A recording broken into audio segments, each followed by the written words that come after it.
Hello, everyone. Thank you for coming today. I'm sorry about the confusion with the Zoom link. I'm not sure what happened with that first link, um, but I'm glad that you all were keeping an eye on your email addresses and got the updated link.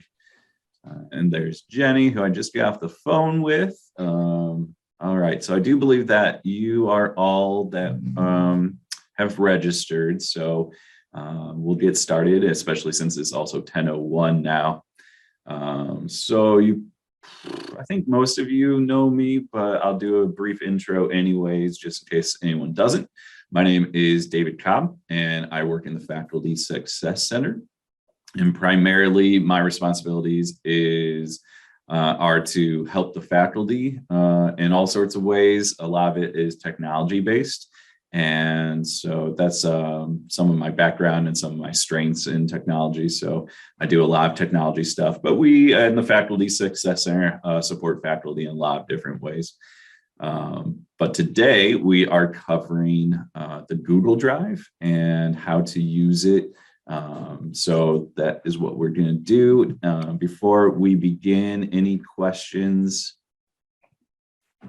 All right. If you do have any questions as I plug along, please feel free to unmute yourself and ask those questions aloud.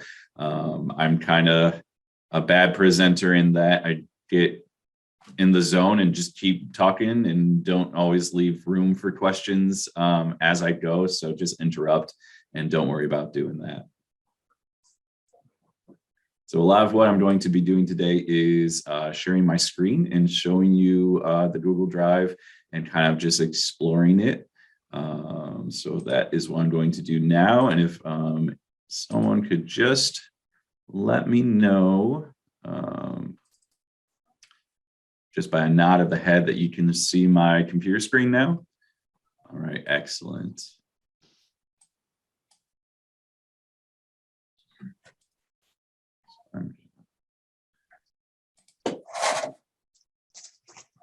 I'm going to start us off by talking about what the Google Drive is. And some of this you might already know, but if you don't know, Google Drive is a type of what's called cloud storage. And so cloud storage is really just a weird name for the process of storing digital files basically on a computer that is not yours. So cloud storage is your digital files. They are stored on a physical device. It's just that that physical device is located somewhere else in the world. And that physical device is always connected to the internet and should always be available. And so that's one of the primary perks of cloud storage is that you don't have to keep track of any sort of physical device that your files are saved on, such as a flash drive or a computer hard drive, or even something like a CD. If you want to go back in the olden days, because your files are stored digitally on a device that's always connected to the internet, it means that you should always have access to those files. And it's with any device that connects to the internet. So it could be your computer, whether that's a laptop or a desktop. It could be your phone. It could be a tablet. Any device that can connect to the internet can access your cloud storage and thus access your files. Another great benefit of cloud storage is that many cloud storage providers, such as Google or Microsoft or a lot of other companies, have their own kind of flavor of cloud storage. They offer not only the storage itself, but also a host of tools that allow you to share and manipulate those files. So at a broad level, that's what cloud storage is. Google Drive is just Google's version or flavor of cloud storage. And there's all sorts of cloud storage out there. You can find a lot of cloud storage. You can find at least a limited amount of storage for free, whether it's for personal or business use. But beyond a limited amount, when you get into larger files or use a lot of files, usually you have to pay for it just because It costs a lot of money for these companies to offer cloud storage. They have to buy the physical device, they have to maintain the physical device, they have to keep the physical device secure, et cetera, et cetera. So while you can find some cloud storage for free, if you use a lot of it, you do have to pay for it. But as far as we're concerned, for this workshop, KVCC provides all of its employees access to Google Drive. And I'm not sure if there's a limitation in the size of your Google Drive, but if there is, it's very, very large. And most likely, most users will not use it up because I have a lot of things in my cloud storage and I've not run into any trouble. So you're probably not going to run out of storage. It's probably, and I haven't checked with IT to verify this, but it's probably what's called dynamically allocated. And so it just will expand automatically as users add more data to their cloud storage. So all you really need to know about that is that you probably aren't going to run out of space. So you can reach your KVCC Google Drive from your My Valley, excuse me, your My Valley homepage, and it is going to be under the employee links, and directly below the link to your email, you have the link to employee Google Drive. And when you first log in, you may have to log in. It may not log you in automatically unless you save your credentials like I have. And the login is just your KVCC username and password. So nothing new there. Your drive will look different than mine and will look different from each other's. And that's because you may not have been using it at all, or you will have different files and folders in your drive. So it won't look exactly the same, but the general tools and layout will be the same. You'll see a list of links on the left and then a list of tools and features on the top and the side. But your actual folders and files, of course, will be different than mine. Hey, David. Yes. How secure is the Google Drive? I know that when we were working on the EAA information, what we were told was only use your Google Drive at Valley versus your own personal Google Drive. Yeah, so for work-related files, you don't want to use your personal Google Drive. There are different IT security measures put in place by our IT team that may not necessarily be in place for your personal Google Drive. So keep those separate. In general, Google Drive is as secure as the user. Most of the time that there is a security breach with Google Drive, it's something that is a result of an action by an individual user, as opposed to a flaw in the tool itself. Google hires very smart and experienced IT professionals, and because many big businesses use Google, it's very important for Google to keep their drive as secure as possible, or they could lose a lot of money. It's not impossible for Google to be hacked. I'm sure that it has in some areas before, but it's as secure as most anything on the internet could be. As secure as, another big provider is Amazon. They have a lot of different tools besides just like their e-tail business. It's as secure as Amazon, and anything else can be online. So the majority of the time that there's a problem is because a user got duped by a hacker into revealing their username and password, clicking on a link that gets that kind of information automatically. So generally it's user side. So as long as you're really careful and keep up with the IT security training that are offered, it should be pretty safe. But keep your work files on your work Google Drive and your personal files on your personal Google Drive. Does that answer your question? Yes. Okay, great. Good question. All right, so I think what I'm going to do is just kind of start by working my way down through this left-hand list of buttons and links and stuff. And so I'll start with this button that has the little Google colors and plus sign and says new. And this is a way to start adding things to your Google Drive. So when I click on it, I have this pop-up window here, and I can see I can add a folder, and I can give the folder a name, whatever you want to call it, click create. And now in my list, I see David's FSC files. There's that folder that I just created, and I can delete it very easily by selecting it and clicking the delete button on my keyboard, or I can right click on it and choose to remove it. Since I just don't want that, as just an example. So that's how you add a folder. One way to add a folder. There's multiple ways to add a folder. You can also right click just anywhere in this area, and then you get this pop up, and you can do different things here as well.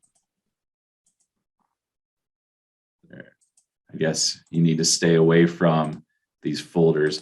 If you're going to right click to do it up here near the headers, and then you get the right pop-up window. If you right click down here, it's like you're manipulating whatever you're on. So that was an important difference.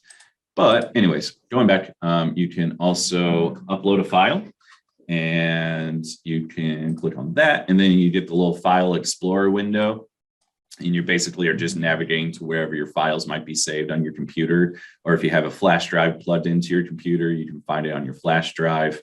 It could be your desktop, wherever you're saving your files. Basically, you just need to find the file in question and then select it, and you can either double click it, or you can select it and then click this open button. Either way, it does the same thing. And now this is a file that I've already uploaded. So it's asking me if I want to replace the existing one. So I chose a bad example. Let me choose a different example. File upload. Simple syllabus email. So I'll do that one. And now I see that my simple syllabus email file, my PDF, has been uploaded to my drive, and there it is, and it's ready to go. Again, I don't really want it there, so I'm going to remove it, but just as an example of how to add it. You can also upload an entire folder. So I showed you how to create a folder here, how to upload a file, but you can also upload an entire folder. For example, I have this black belt folder, and there could be, any number of files within here. And I could upload the entire folder. It has a little security thing just to make sure that I do want to do this, and I can click upload, and they'll upload that folder. And that way, if you don't have to go file by file. If you have all your files and you want to upload all these files into your Google Drive, instead of doing it one file at a time, you can simply put them all in a folder and then upload the folder, and it'll just save yourself some time. And then we also see a list of applications that Google has. Some of these you might already be familiar with, like Google Docs is like basically their version of Microsoft Word. Google Sheets is their version of Excel. Slides is their version of PowerPoint, etc. And there's more that you can choose as well. You can create directly within Google Drive using their different apps. So I could do a Google Doc.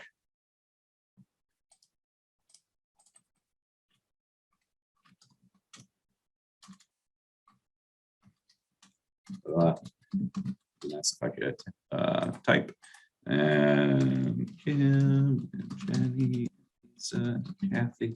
So I'm just making a quick little attendance sheet here in my Google Doc, and it saves automatically. I don't have to, manually save it. And now when I close, and if I refresh,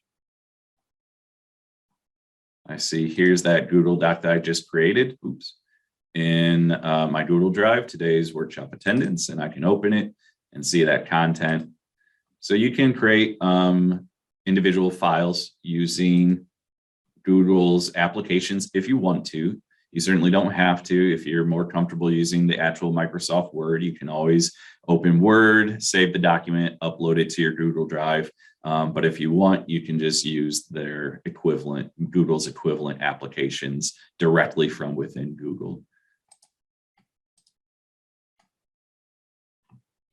So that is one way to add content to your Google Drive, but you can add files and folders simply by dragging and dropping as well. So okay, question. Yes. if you upload a document from, say, Microsoft Word, how do you do that? You like save it to Google Docs, or how? I'm not sure how you do that. Sure. So let's do one. All right, so here is a Word document, and we'll just do attendance again. G Drive attendance. So I'm making my Google document, and you save it just as you would any other document, and you can choose where to save it. I'll just do it on my desktop because it's easy to find. G Drive attendance, I'll just put it on my desktop. But you could save it to a flash drive, or you could save it to a certain folder if you wanted to. And then now it's saved. So I have my document. So I'm going to close this out. And then I know I saved it to my desktop. So one way I could get it to my Google Drive is to drag and drop. And so here's, my desktop files. And I see here's that G Drive attendance file that I just created. If I had a certain folder I wanted to go in, when I drag it, I could hover it over that folder, and that way it gets added directly to that folder. But if I don't have a specific folder, I can just drag it anywhere outside of folders and let go. And then it uploads. And now I see there's my Word document, G Drive attendance uploaded to my Google Drive. So dragging and dropping is pretty easy if you've got your file on your desktop. But if your file is kind of buried in a bunch of folders, it may be easier to do the plus button and then the file upload option. And then once you do that, you're doing the same thing where you're just finding your file wherever it's saved. And so I see I've got an option for desktop, and I know that that's where I save my file. And there it is, G Drive attendance. So I can either double click, or I can click it once and then click open. Either way, it does the same thing. And I've already got this in here, so it's asking me if I want to replace the one that's existing or keep both files separate. Since it's the same thing, I'll just replace, upload, and then it uploads it. Does that make sense? Yes, thank you. All right, excellent. Get rid of these just so I'm not messing up my Google Drive with things I don't actually want there. And you can move multiple files over at once if you wanted to. So I have my Foodways, Zoom info, and my Google Drive attendance file. And if I wanted to bring them both over, I can do it at the same time simply by selecting them both and then dragging them over. So I can select them by, left clicking with my mouse and then kind of dragging until the little square selects both files. And then when I move them, you see that it moves both the files, and I can bring them over both at the same time. And just save myself a little bit of time instead of doing them one at a time. And you can do that with multiple, there's probably some kind of limit, but I could bring over every single one of these things if I wanted to at the same time. There's not you're not going to select more than it can handle. And you can also bring over multiple folders at the same time, as well as multiple files. So I think you can also bring over multiple files or folders using this route as well, not just the drag and drop. So if we did a folder upload, I don't want folder, file's going to be easier. If I do the file upload, I can select multiple files here and then add them all at the same time. So it kind of does the same thing as dragging and dropping, just a different way. So I have a question. Yes. Do you have, personally for you, do you have most of your work documents? All of mine are saved onto the O Drive. Should I be transferring those to this as well? If I wanted to work, if I needed it remotely? So I don't know for sure what the future of the O Drive is. There have been some murmurs that the O Drive may go away. I have no idea how substantiated those rumors are. I'm sure that the IT team will give us plenty of notice if we do move away from the O drive. So it's not like you're going to lose anything without notice, if you just use the O drive. I like using the Google Drive because it's easier for collaboration. One thing I'll be showing later on is how you can share files and folders and even entire drives with multiple people. And then that way you can all work within the same, folders and files and stuff. And so the collaboration tools are a lot better, in my opinion. So that's why I use Google Drive more than the O drive. But the O drive is a fine solution. You don't have to leave right now. If you're happy with it, you're experienced with it, you don't have to. If IT decides to get rid of it at some point down the road, this will probably be our solution. It's replacement. And you can do all the same things and more with this. So right now, it's a personal preference.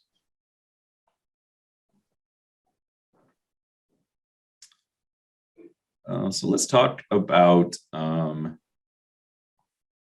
let's move on to the sharing aspect of Google Drive. So you can see that I have below my drive, this shared drives. You may not have this if you haven't had any drive shared with you at this time. You may not have this on your list, but I have multiple drives that have been shared with me, and I can click on it and see the different drives that have been shared with me. So there's an IT and FSC shared drive. This is a shared drive that's a combination of the IT team as well as the FSC team. So if there's any folders and files that both the IT team and the FSC need to work on, we can all access them within here. So if I go into this, I can see some of the files and folders, and I see that there's one group and there's 9 people included in here, and I can view who the members are. And see there's me, and there's Aaron from IT, and Dave is no longer with the college, so we can remove him at some point. There's Gail, my boss. There's some people from IT. So basically, we just see that this is a combination of IT and FSC people. And this is just a nice way that we can all work on these different files and folders together and access them together. And going back to my shared drive, I see that there's several other shared drive as well. And some of them have just, this one I created just for this workshop. So there's only one person in here, but all the other groups you see have multiple people in there. And it just allows us all to access these shared drives.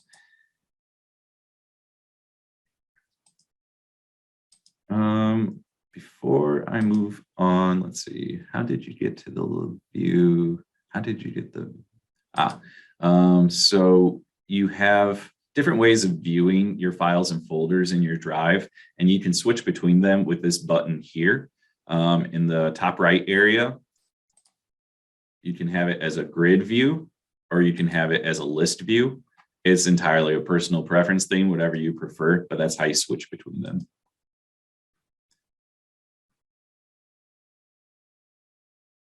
Let's take a look at, no problem. Let's take a look at what you can do, how you can manipulate folders and files within your drive. So you can right click on a folder or a file, and you get this pop-up window. And then you have various options in this pop-up window. And the first is open with, and you can add different Google applications. And I don't have really any, so I don't have a list here. But if you add them, they would show up here. So if I had like 3 applications that could view images, I could decide which of those image applications I wanted to use to open up this image file. That's not the case in this scenario right now, but that's an example of what you might use the open with for. And then we have share. This is where Google really shines, the sharing aspect. If you click on that, you get this window where you can add people. And so I've added all of you on a folder and a file before, but you simply just use email addresses. And since I've used shared things with Molly Pfaff before, she kind of pops up without me having to add her full email address. Once you select the people or peoples, and you can add multiple people at the same time, you can give them a message.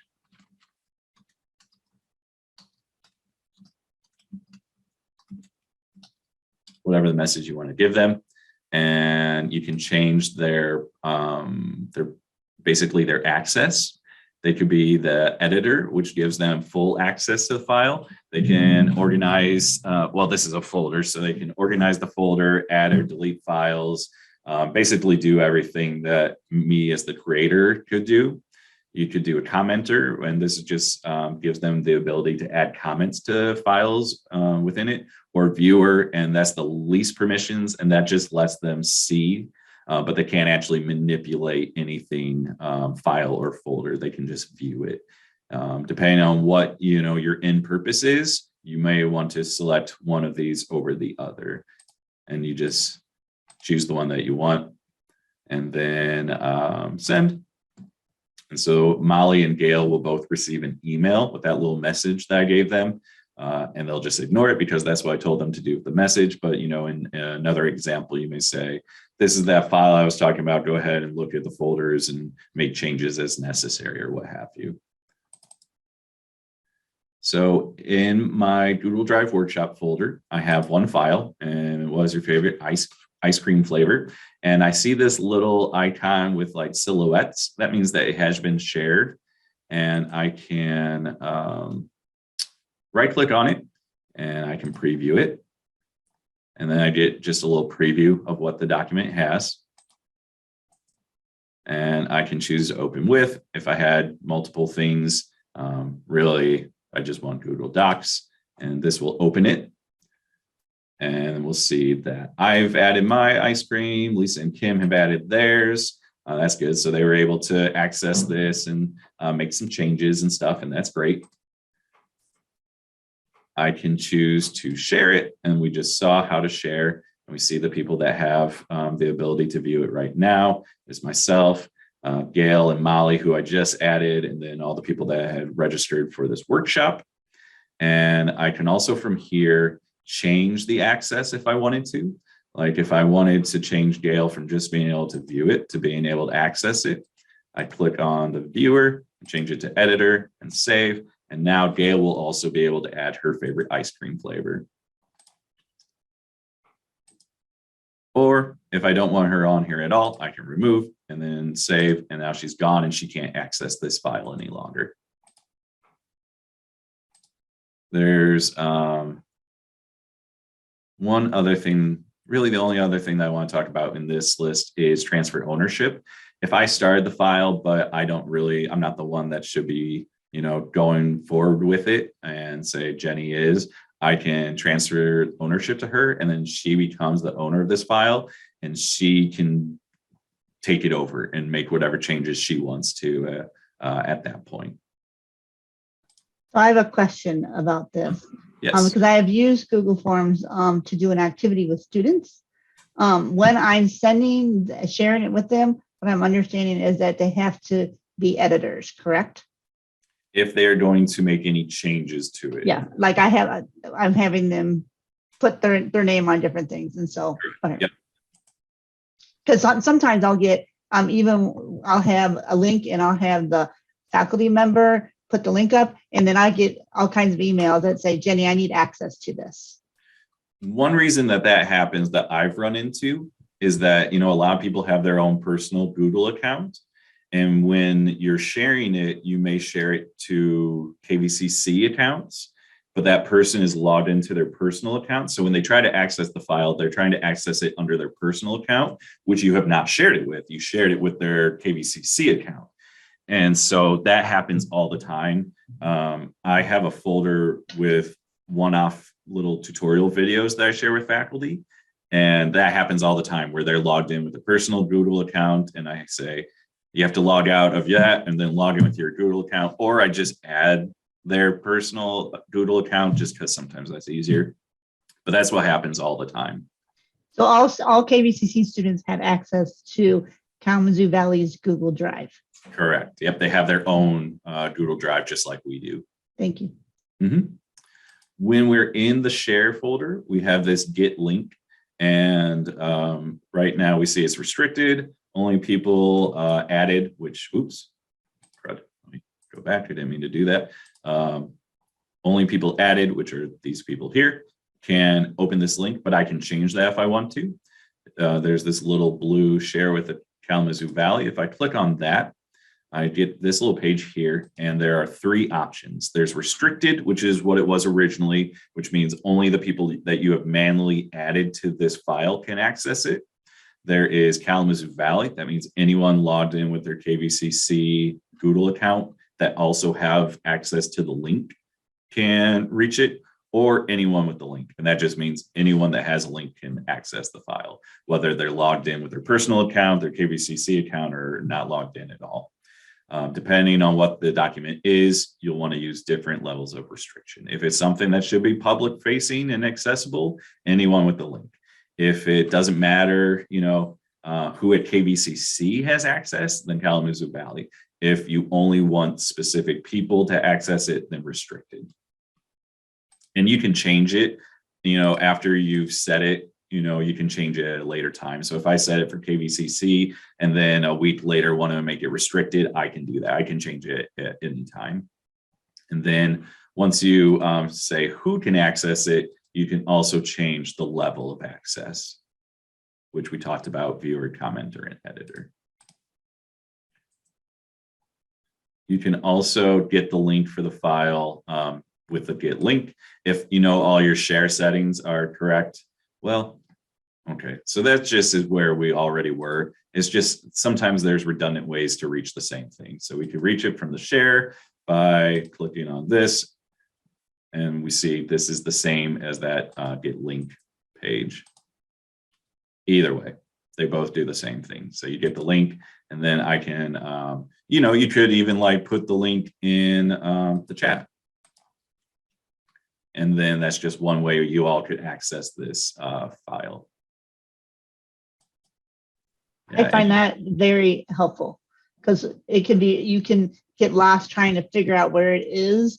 And so if you're working on a group, to share that link can be really helpful. Mm-hmm. If you could email the link, or if you're teaching in class, you could include it on a Canvas page. Just basically any method of getting that link to others will give them what they need. You can add to Workspace. And so we'll talk really briefly about this. Let's see. Under priority, Doodle gives you Workspaces. And so you can manually create Workspaces, and Doodle also tries to link what it thinks are related files into a workspace. And Workspace is really just a way to kind of work more efficiently in Google Drive. So I have one manually created workspace for foodways, and I have a video from the foodways, a couple of videos from the foodways, and I could add more stuff to this if I wanted to, such as my foodways Zoom info document. And this is just a nice way of grouping related files together for easy access. It's not really all that different than working from a folder, because it kind of serves the same purpose where it contains related files. The big difference is that if, when I look at my drive, I have several folders and several files. And when I go into those folders, I have subfolders, and some of those subfolders have subfolders. And so, depending on where my document is saved, I may have to go several folders deep to find what I'm looking for. And if I know it's something that I'm going to need easy access to, then creating that workspace and grouping those files together and folders together just makes it easier to access them. It is not the end of the world if you don't use Workspaces. You can do everything without it. You can complete everything that you want to and not ever use them. But it's just a way to work a little bit more efficiently. So just to know what that is. Let's go back to this page. Sometimes you're several folders deep and you need to know, well, that's a bad example. Let's find a good example.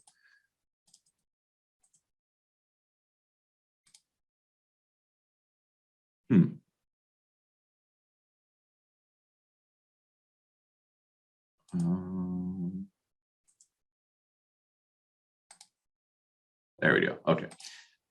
So I'm in my priority, and one thing that the priority also has is some of the most recent files and folders that you opened across the top.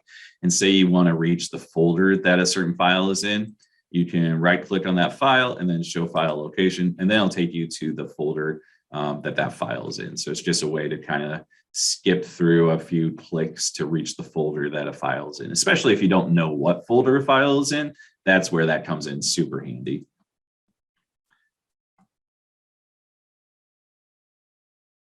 You can move to, if you want to move a file from one folder to another, click on move to, and then it shows you where you are originally under the Google Drive Workshop folder. And I can go back, and then I can see all the various folders that I have, or I can go back again. And if I wanted to make this available to one of my shared drives, and then I can do that from here. So I can say, okay, I'm going to put it in one of my shared drives. Let's say I want to put it in the ITFSC shared drive. And now I have the option of going deeper into a specific folder, or I can just move it right here. And I say move, and it tells me, hey, just so you know, you're moving this into a folder that other people have access to, which means other people will be able to see it. Do you want to move it or not? And I can say move, and then it will be taken out of my drive from this folder and put into that shared drive. I won't actually do that because IT will be like, what in the world is this about? But you can do that. You can add to starred, which is really handy if it's a file that you're going to use a lot and you want easy access. I can say add to starred, and then we notice on this left-hand side, one of the links is starred. If I click on that, all the folders or files that I have starred will show up here, and it's kind of like favoriting it. It just makes it easy to access these. And if you want, you can remove the star, and then it goes away from that area. You can rename it. That's self-explanatory. View details. When I click on that, I get this little pop-up on the right. And the details tab basically just has like a little preview of what the document is. And then the activity tab will show the changes that have been made over time, which is really cool. So I can see today I created this item and I shared it to individuals, and I scroll up a bit and I see that 9:36, Lisa edited the item. And I can see later on, Kim edited it. So, and I can see I shared it with Molly and Gail, which we saw in this workshop. So you can kind of see a track of the changes that have been made, as well as what day and time that those have been made, which can come in handy.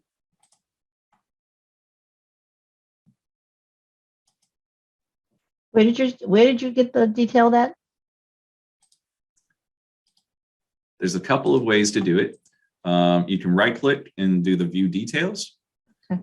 Or you'll notice that the little icon is the same as this icon in the top right. That's another way. Select the file, click on that little icon, and you get the same thing. Either way. You can make a copy if you need to. Now I just have a copy of that document. Get rid of it. You can download it if you don't want, well, I mean, you can still keep it on the Google Drive, but you can also have a downloaded copy if you wanted to. And then remove is basically like deleting. If you remove something, it will show up in your little trash can, which you can access on the left-hand side here. And you'll see your various documents that you put in there. And you can restore them if you wanted to. Right click and restore, or you can delete forever.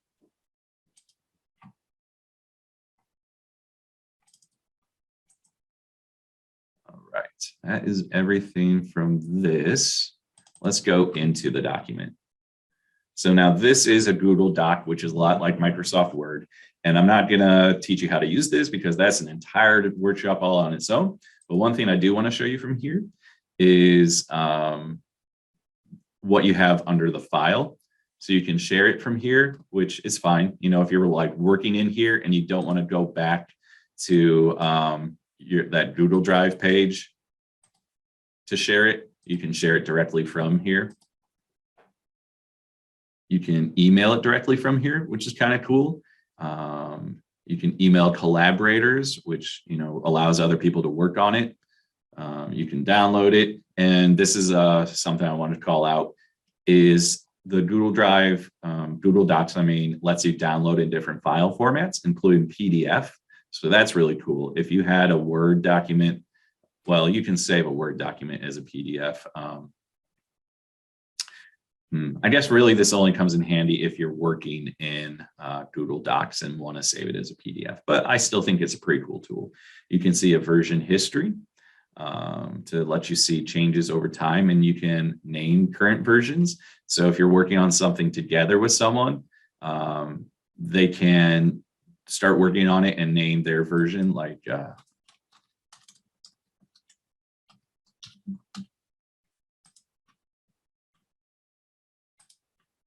and this way, when I look at version history, I can see the changes. So here's where I first created this document and nothing's in it yet. And then I start doing some stuff in it and it shows me what has been changed. And then I can go to the next version and see, okay, I deleted Sherry's name, go to the next version and I see that Lisa and Kim had added.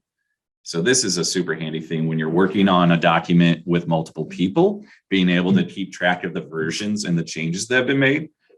Occasionally, you might run into the scenario where someone makes a change, one of your collaborators makes a change on the document that you don't want to keep. Maybe they deleted something that you had and you're like, I know I really want that in there, but I can't remember the wording. You can go back through the different versions and find the version that had what you had typed and say, okay, this is how I said it. And, either paste it back in the current version, or you can restore the old version like before they deleted it. So I can see when I go to the different versions, I have these 3 dots. If I click on that, I have several options. I can rename the version. I can restore to this version. So right now, the current version is this one, right? Where I have Lisa and Kim have added their ice cream. If I wanted to go back before that, I can say restore to this version. It says, are you sure you want to do that? I say yes. And now this is the current version, the one without their contribution. So what happens if it's you that makes the change and then you're like, oh, nope, I really wanted that other version. Can you go back and do that yourself as well? Yeah, yep. So if we, let's see, go back to the version history and see the version history, we'll notice that the first 2 versions are just me. So there's the one where I just kind of started the document, but didn't do anything yet. And then the next one, I added this.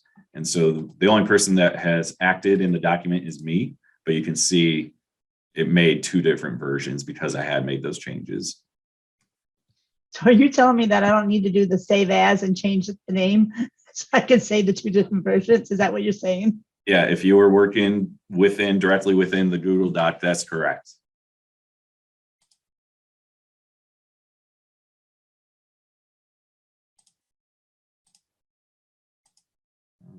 Let's see.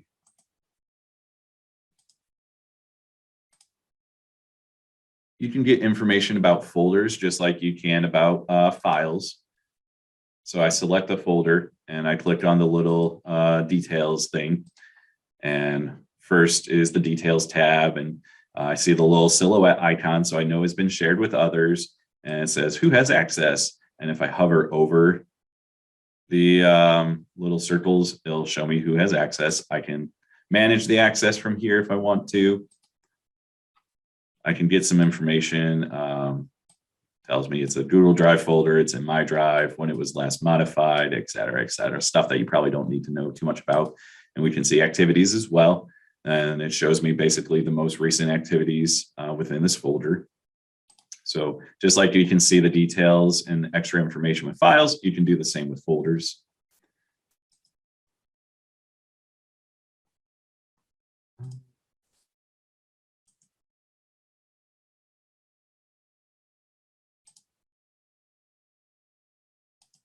Let's go to shared with me.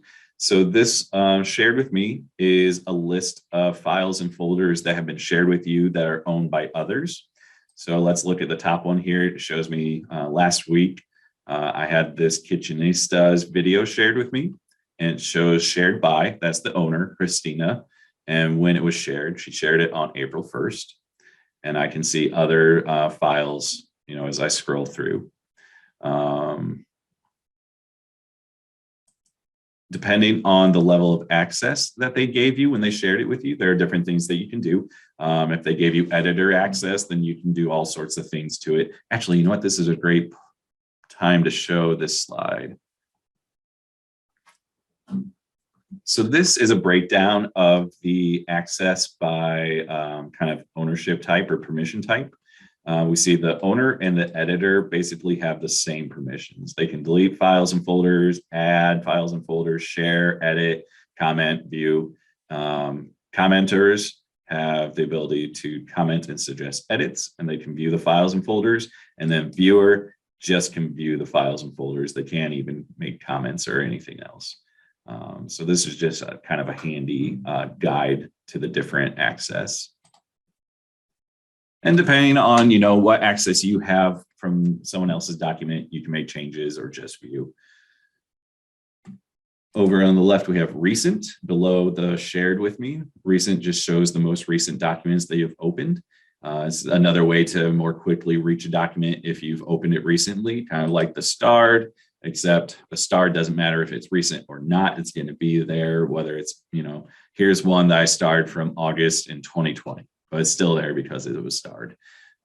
Whereas recent, only the most recent. But it does tell you, the name of it, when it was opened, who the owner is, and it also gives you the file size if you need that for some reason. And we talked about trash. Last one, storage. You really don't need to know anything about the storage. It has some extra information that if you were really into the nitty gritty details about your Google Drive, you might be interested in, but really it doesn't matter for us.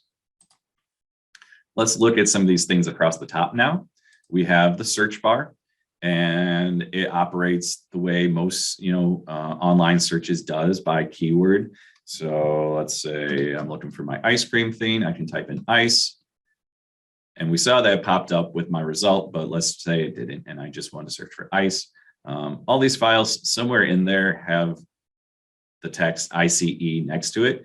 It may not be the actual word ice. It may be entice, just somewhere ICE all in a row or in all of these documents. But we see there's my favorite ice cream. That was the one I'm looking for. So that's a search. But I can also add some search filters by clicking on this little button here.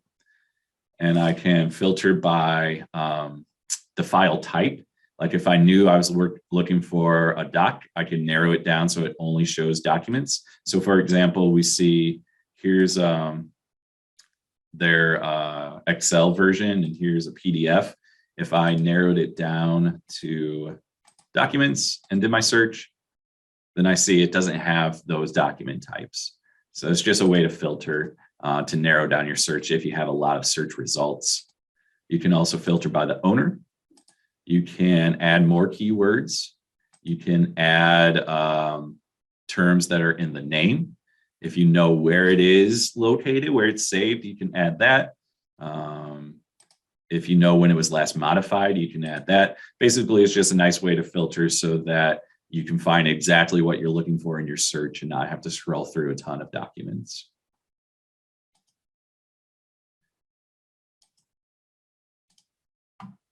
Next to that, we have support. These are just handy things if you need help with Google Drive.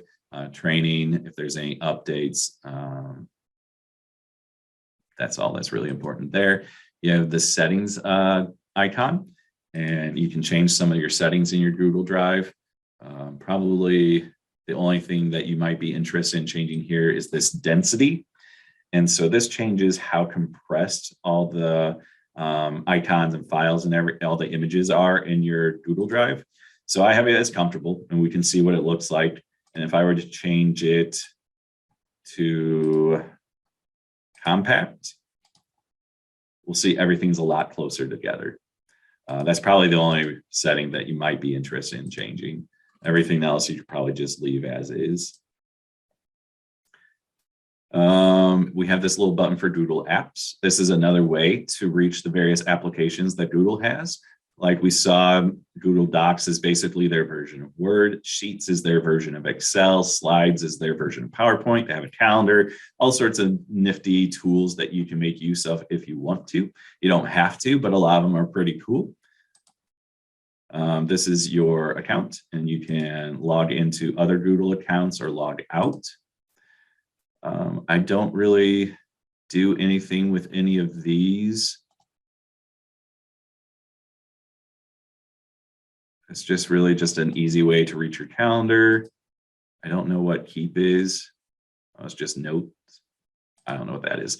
You're welcome to explore this if you want to. I don't really ever use it, and you can hide it just so it's out of the way.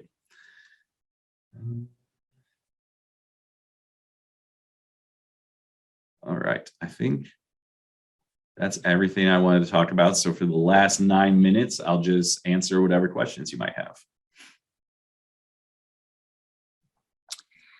If I have a document that's been shared with me that is view only, but the editor has said you can make changes to this if you save it under a different name so that you can edit it. What's the best way to do that? So let's take a look. Tim. There you go. So I'm going to make you a viewer only and save it. And now, are you able to go to this file on your computer? And so for view only, you might have to download it to make your edits. I'm not sure. You probably can't make, I don't know if you can even make a copy, to be honest with you. You might have to download it. Yeah, I can't save it under a different name because that still has it. It keeps it as view only. If you right click on the file and let's see, choose make a copy.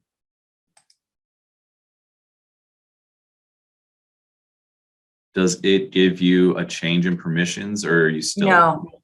Okay, that was my thought. So you might have to download it.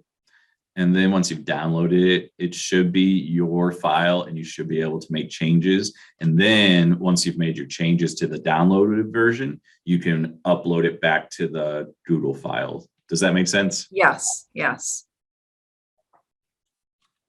Or you can ask the person who owns it to change your permissions. If they really need you to be able to edit it, then they can just make you, give you editing permissions. Okay. Yeah. Thank you. Mm-hmm. Good question. Oh, Jenny, for some reason I can't hear you. You're not, it doesn't look like you're muted. Can you hear me now? Yes. Sorry, Weird. it's me. It's the Bluetooth. Ah, okay. If I have a document that I really don't want changed, would it be best to do it in PDF? How do you, if you're going to share with somebody, I want you to, but I really don't want you to change it at all. Is there any way to secure that? If you just leave their permission as viewer, then they can't do anything to it. All they can do is see it. Even if they download it? So they won't be able to do anything with your actual file that's there. If they download it, they can edit their version. But if they were to like re-upload it, it would be a different file. It wouldn't be your file because the viewer permission won't let them replace your file. Like if they had edit permission, then they could actually replace the original. But if they were to upload it, they would have to upload it as a copy or a different file. So you would see that it's not your original. But they would technically be able to make edits to their downloaded copy. Does that make sense? Mm-hmm. As to how you can share it and not let them make any changes, including download, I am not sure. I can find out. I'm not sure off the top of my head, though. I'll look it up and I'll let you know what I find. You probably will have to do that when you're making the document. Usually you can do it as like a read only, especially with like Microsoft Word or even I believe PDFs, you can make them read only. And then that just won't allow people to make any changes to it. even after you download it. Thank you. Mhm. I use, I'm starting to use Google Forms more for student surveys. Yeah. And I don't know if I need to talk to Evan or not. So I usually what I used to do is say, these are my fall surveys. And now I'm doing winter surveys. Do I need to change a different link, or should I be able to just use that same link and download that information differently? I would probably recommend making a copy of the form and having an individual form for each semester, just because it'd probably be nice to keep the responses separate. That's what okay. You're answering exactly what I'm at. Yeah, thank you. Cool, great. Kathy in the chat said, can you make a copy and then it remains an original without changes made by those with whom you've shared? Yeah, so you could have multiple copies of the same file, and one copy you could keep not shared with anyone, and that can kind of be like your primary copy. I can't think of the term that I want, but basically primary copy. And then the second copy of it could be the one that you share and allow people to make edits and changes to, and just keep those two copies separate. You have the one file, which is the pristine one that never changes, and then you have the one that people can make changes to. Does that make sense, Kathy? Okay, great.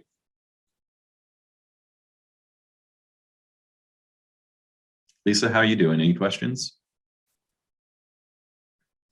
No, you've done a very fine job explaining. I'm fine. Okay. Yeah, and I mean, I didn't cover everything. Just the essentials, just the most important things, the things that I thought would be most useful, hopefully are the most useful. But as you use it, you'll learn different things, and don't be shy about using it. You're not going to break anything. Play around and make mistakes, and know that your mistakes aren't going to hurt anything. But yeah, I like it as a tool. The most impressive aspect for me is the sharing feature, the collaboration feature. That's where I think it kind of goes above and beyond just the storage aspect of the O Drive. I know that, you can have multiple people accessing the same file in the O Drive, but it doesn't necessarily have that tracking feature, like the version history and stuff like that. That I think is pretty cool. And then, like I said, there have been some rumblings about the possibility of the O Drive going away. As I said, I have absolutely no idea if that is ever going to happen, but I have heard some rumblings. And if it does happen, when it will happen, it could be 10 years from now for all I know. But just rest assured, of course, that if the O Drive does go away, IT will give you plenty of time to make your transition to like the Google Drive or whatever the replacement might be. Do we ever need to empty the trash? No, you don't have to. I am almost certain that the amount of storage space that we have is dynamic and will just continue to grow as you need it to grow. The only time that you might need to empty the trash is if you do get an alert that you've reached your maximum storage, which I don't think will happen, but if it does, then you can delete some stuff in your trash to free up that space. And you just go into the trash can. You can select multiple things at once if you want to. Right click, delete forever, and then it gets rid of them and will clear up some of that space. You probably won't ever have to do it though. But I'm hearing from you that we could use this just like our our O Drive. Yep. And so I might transfer things over that way. And this is just an off the wall question. Do you have to know if Google Drive is HIPAA compliant by any chance? I don't. I'm sure you're not the first one to ask that question. So if you Google it, you'll probably find tons of answers, but I'm not sure. Good question though. Probably very important question. And but I save some of the students' assessments on our O Drive, and I'm assuming that's the same security level that we would have at the college is what's on Google Drive. Right. I would imagine the only thing that you need to be careful of is just making sure that you're not putting any of those type of files into folders that are shared with people that shouldn't have access. Yeah. And so that is, that is one potential, not necessarily a drawback, but something to be cautious of, is because it's so easy to share and collaborate in the Google Drive. You do need to be a little bit extra cautious when you're putting files into certain locations, that you're not putting them obviously accidentally in places that other people have access to. It'd be easier to do in the Google Drive probably than the O Drive, because just the permissions in the O Drive are, already kind of set, whereas the permissions in your Google Drive, you're kind of setting. So